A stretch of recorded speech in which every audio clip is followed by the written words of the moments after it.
I didn't speak to Wanang until the very end of the event. The way I had Kwababa, but I didn't want to waste her time. Do you get it? Like, I didn't want to waste her time. I didn't want to take a picture out of turn. I didn't want to. It's Wanang, babe.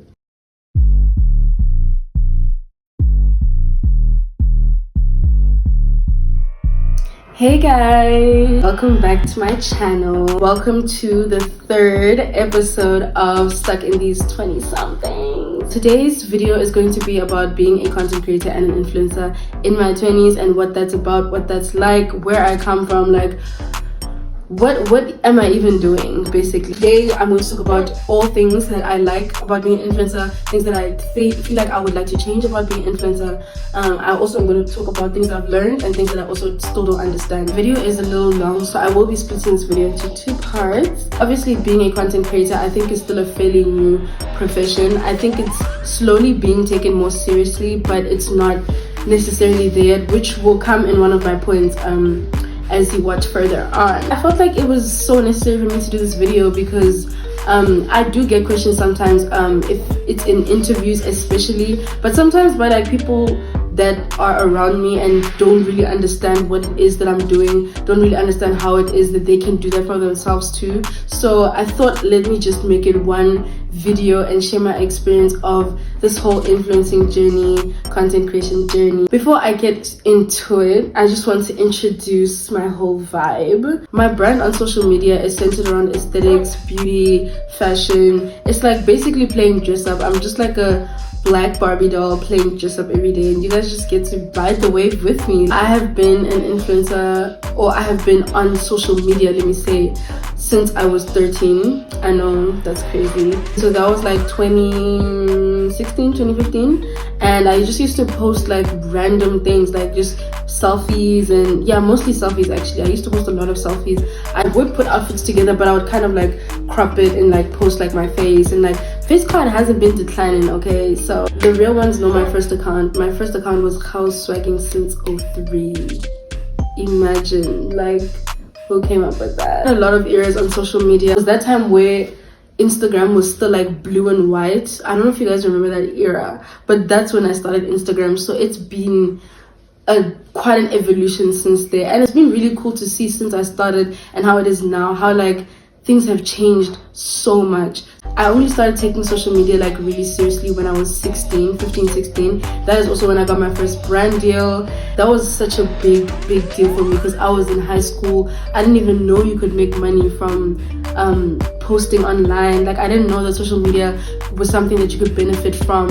And when that happened, I think that changed everything for me. Like, it just, because I was like, how am I not on my Zoom? Like, since then, I've been taking content way more seriously. I've been styling for brands. I've been styling for sometimes makeup, hair, and all of that. And it's just such a fun space to be in. Like, after COVID, a lot of things sped up. And I think that's really when the age of social media blossomed a lot because we were all on our phones.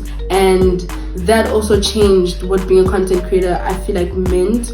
When I was like 16, 17, there was no real term for it, like content creation. Influencer was more of like a, what's the word, like a mocking term. I felt like people be like, oh, influencer, like it wasn't like they were taking me seriously kind of thing. It was kind of a thing of like being a twileb. People didn't really take Twitter celebs seriously like that. But without further ado, I want to get straight into the point. First category is going to be things that I love about being an influencer. I think before I spill the tea, before I ruin it, let me just give you some light. It has its perks, it has its pros, it has its cons, just like any other job. So yeah, let's get straight into it. So the first thing I want to address and just appreciate and show gratitude for is the one thing I love about being an influencer is the clothing. Girl, like when I was younger and I wasn't really doing fashion content yet, I always used to look up to certain influencers that were doing fashion content, because how is it that in every picture of yours you have someone tagged, Kore, you are just giving booked and busy, Kore, you are just giving sponsored. I was like, one day it's gonna be me. I was like, one day every outfit that I put on is gonna be like new. If it's new, then I'm in it. I love being pushed in terms of like my limits and what I can do in terms of styling. Each job and each campaign that I work on, the clothing is different. It's usually me, it's on brand, but it's just like me in a different way. And I always try to like elevate how I style it or simplify it, but still make it look very elegant, still make it look, you know, luxurious. The second thing I love is I really do love interacting with so many people, because sometimes when you're having a bad day, there's always someone that just says something really nice, or that just comments on something that you just needed to hear that. Sometimes it really can uplift my day. Also, interacting with people in person that know me from Instagram or any of these platforms is like, it just makes me happy every time. I don't think I'll ever get annoyed by it. Maybe if it gets too much, maybe, but I just love it, because every time, first of all, anyone approaches me and they say that they know me from Instagram, you getting a hug. Like, I'm a hug person, and the fact that you even had the courage to come say, oh my gosh, I know you from Instagram, like, so sweet. So I absolutely love interacting with people.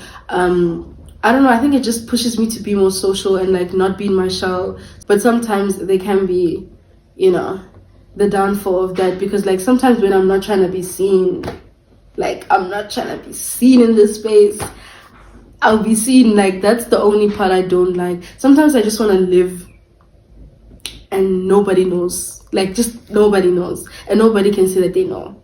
Do you get what I mean? Another thing I love about being an influencer is having your own platform to create whatever story you want. Like, whatever, like the boundaries are literally limitless on social media. You can be anything you want, and that's why when people are scared to get in their influencer bag. When someone tells me like, I want to start influencing but I'm really scared, like I don't know what to do, I don't know where to start, sometimes it's just like, just start. It doesn't matter what you are doing, it just matters that you're doing it. You know what I mean? Whatever it is that you're interested in, just start creating content around it, and from there you will blossom. Something will blossom, but I'll get a lot more into that as we go along. I like the fact that I have creative direction over everything that I do. Obviously, if I do want to get somebody to help me style a fit, or to help me like set up a certain scene, I can. And usually with photo shoots that I do, the creative direction comes from both sides, and it's always cool to see what we can create, and it's always cool to see how I can arrange my feed and make this reel, make this YouTube video. Like, it's just fun. It's just like, wow, I just get to create every day. And yes, it is time consuming and there's a lot of work, but reaping the rewards of my efforts is something that, like, I love seeing my whole process and how I got to the end of it. So when I post a YouTube video,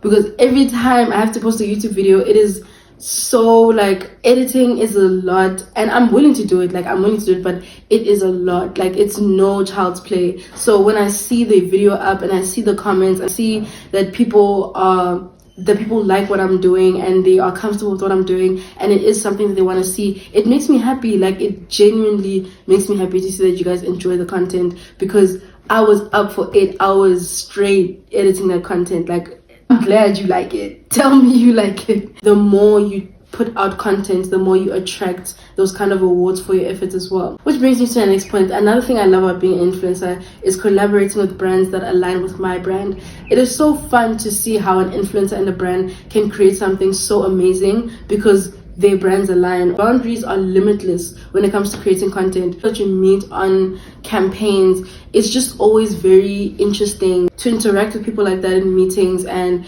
people that you also sometimes look up to and you're even too shy to say in person, like, I watch your videos all the time, like, what do you mean you're in front of me right now? It's very inspiring. The more spaces I get into where I see people working hard and doing something that I'm doing it better or doing it bigger and whatever, it's always very nice to see, and it's always very inspiring, especially when I see women doing it. It's just like, you get that, girl, period. It's like a panel full of men, there's like one other female content creator, and I'm like, I love being in creative spaces. People just are so interesting. Like, interact with different kinds of people, and you're like, I never knew a person like you could exist. Wow. Another thing that I love about being an influencer is feeling like you have some kind of purpose. Yeah, that's a big one for me. I feel like being an influencer, you already have some kind of purpose and some kind of responsibility relaying a certain message to your audience, right? That's personally what I believe. Some people just are like, you know what, I just got famous by chance. I don't owe anybody anything. I don't know, or like I don't owe anyone some kind of perfect image. You really don't. But I feel that when you have an audience and you have built this relationship with your audience, you have a responsibility to them. If you're just a sensation and you don't really care about your audience like that, you know, like, okay. But for me, my audience is very important to me, because the whole journey of people watching the growth and actually invested in the growth and actually love the growth, and that's so cool. Like, I don't think I was that cool, y'all. Like, feeling like I have some kind of purpose always comes when I speak to girls. I think that it always happens when I speak to girls, because first of all, women are so inspiring. Like, by them telling you you're inspiring, you're inspired. You meet so many girls, and most of the people that approach me in person are always girls my age, if not younger, sometimes a bit older. Such supportive energy. I didn't think that just me posting pictures in my outfits and all of that, and me just feeling pretty, makes someone else feel good about themselves, because they can see themselves in me. Like, they can see themselves in my skin tone, or in my body type, or in my forehead, or in anything. Is giving purpose. Like, I definitely was a little emotional. That's the biggest blessing I think I get from being an influencer, is seeing how it impacts people, and being shocked that a selfie can really make someone feel good about their day. Like, that's crazy. And I get it, because when I see women that look like me on magazines, I'm happy. Like, I'm just like, wow, that's me. Like, I can do that too. Another thing that I love about being an influencer is the PR events. That's one of my favorite things. I mean, obviously everybody loves making money, we love getting paid, but the event, it's like we're just celebrating life, celebrating launches, celebrating shoe collections, celebrating fashion, celebrating all of that. I love PR events. If I could, I would be a PR event. You would probably definitely meet your soulmate, go a PR event. The people that you just never thought you'd meet are just like in this space, also at this launch, and you're just like, oh. To this day, I will always say that the Steve Madden PR event was one of my favorite events to go to, obviously because it was Miss Bonang Mateba's event, and that event was just so beautifully done. It was a beautiful fashion show. The speeches were beautiful, the people were beautiful, the clothes, like everything was just perfect. The view where it was that Zaid's Mocha girl, like it was like, wow, Bonang, do that. We'll find go over Bonang any day. Like any day. That day I didn't speak to Bonang until the very end of the event. The way I had Kwababa, but I didn't want to waste her time. Do you get it? Like, I didn't want to waste her time. I didn't want to take a picture out of turn. I didn't want to. It's Bonang, babe. Always really nice goodie bags at PR events. The services, also the drinks they always serve. It's like tailor the catering and the drinks to the kind of event. It just seems very all intentional. I really like it. I feel like catered to. So yeah, those are the things that I like about being an influencer. However, these are the things that I wish I could change about being an influencer. So the first thing I would like to change about being an influencer is the stigma around being an influencer, especially a female influencer. Everybody thinks you want to chop lifestyle, like everybody thinks you want like the same thing. And it's just like, no, just because I'm on a yacht doesn't mean what you think it means. Doesn't mean I have a sugar daddy. What if I just have an event there? Like, I just don't like that people like to assume that just because you're a female influencer, there must be some kind of sugar daddy that's funding your life, and that there must be some kind of, I don't know, illegal, like it's almost like they think you're not capable of doing that. And even if there is some guy in the behind funding your life, so what? If no one is lying, it's no one's business. Like, there's a stigma that influencers always want money from men. They always want this, they always want that. They're stressed, they cheat, they do this, they players. Like, obviously all those temptations are there in such a space, but it just depends what you do with it. I'm not saying it's not there. It's life. Those temptations will always be there, and they'll be more prominent in other spaces. Like, yes, in the content creator space, you get a lot of weird DMs, you get a lot of weird people approaching you, a lot of weird opportunities. It's just, do you take them or not?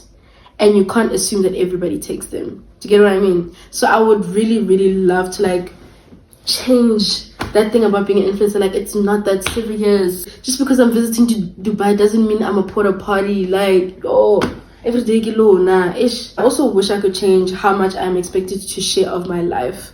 I'm very, very cognizant of how much I share when it comes to my life, not because of anything other than I like a little bit of peace. I think I share a lot of parts of myself on social media. I've started YouTube to share a different side of myself as well. I have TikTok. I have all of these platforms that show different aspects of me. So I don't like when I'm usually asked questions that are very like out of pocket or out of turn, or like I'm expected to answer certain questions.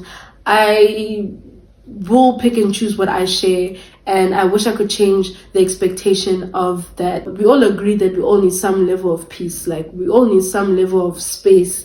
Let's have secrets. Like, we don't need to know this much about each other, guys. I promise. Just all of the parts of my life, I think I show the real parts, but I skip out some of the real parts because some of those parts are just meant for me, and that's completely okay. One thing that I wish I could change about being an influencer is the stereotype that you have to have one niche.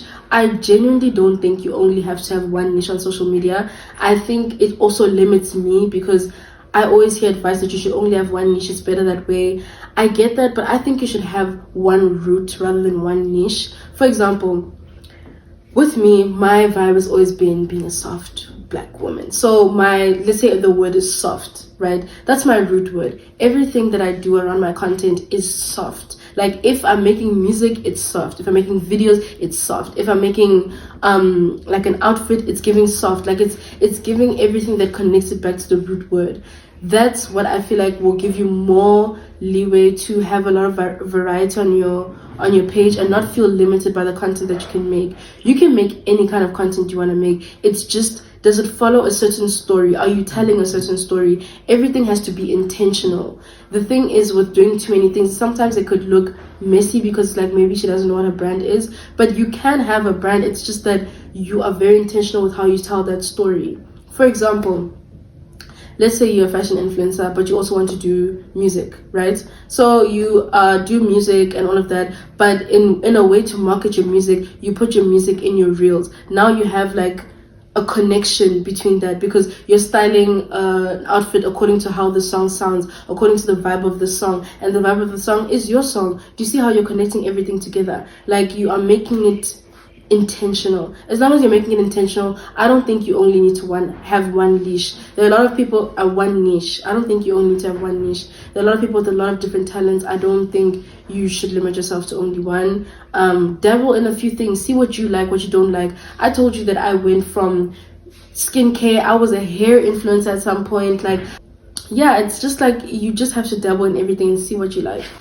You do not need the most expensive camera. You do not need equipment. You don't need all those crazy things. All you need to do is have the drive to start and the drive to continue. That's it. Your phone is good enough. I shoot all my YouTube videos on my phone. I just use the back camera. I edit on my phone. My laptop is problematic, but anyways, I edit on my phone with most videos. Sometimes I do edit on my iPad with other videos, sometimes with my laptop, but I can edit a perfectly good video on my iPhone. Just get CapCut. Everyone uses CapCut for reels. You can use CapCut for big things such as YouTube as well. Get a good editing app for photos. You don't need a camera. Like, I cannot emphasize this enough because I feel like that stops so many people from starting. They're always like, I need to. You don't need to do anything. You need to start. That's what you need to do.